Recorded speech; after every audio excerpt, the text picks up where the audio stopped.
halka waxa ka salaamaya dhammaan shacabka Jamhuuriyadda Soomaaliland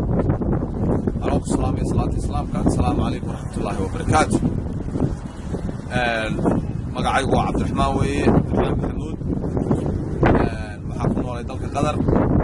waxaan ka mid ahay mas'uuliyadda xisbiga wadaniga dalka Qatar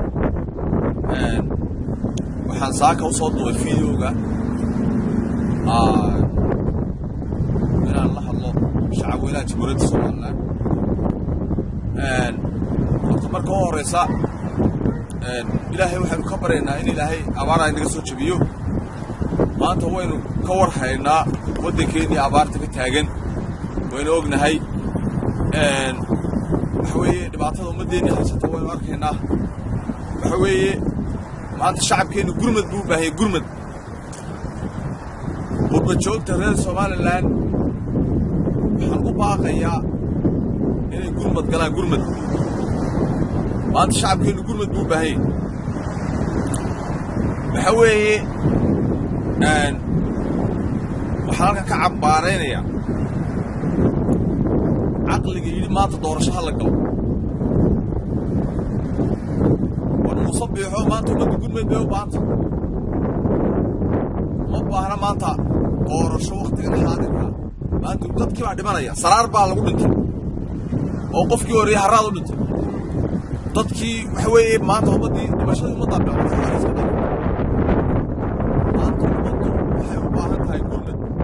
in loo gurmado ayay ummaddeenu u baahan tahay waxa weeye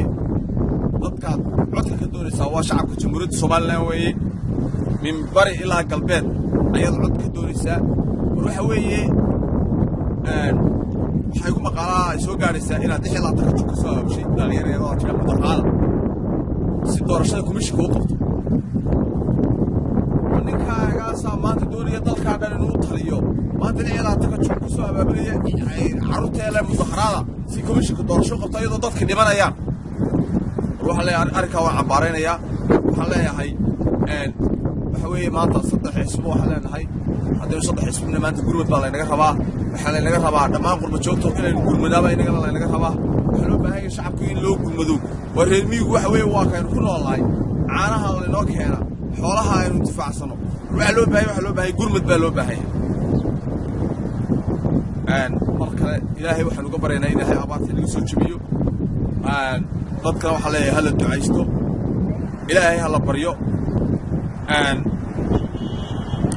shacabweynaha Jamhuuriyadda Soomaaliland waxaa leeyahay sheekh yashrif ganacsato ganacsatana waxaa leeyahay ilaahay u barkay maalka intii sadaqada la baxday ee ummadooda u gurmatay ilaahay maalka ha u barakeeyo waxaan leeyahay ganacsatada inta kala xidhay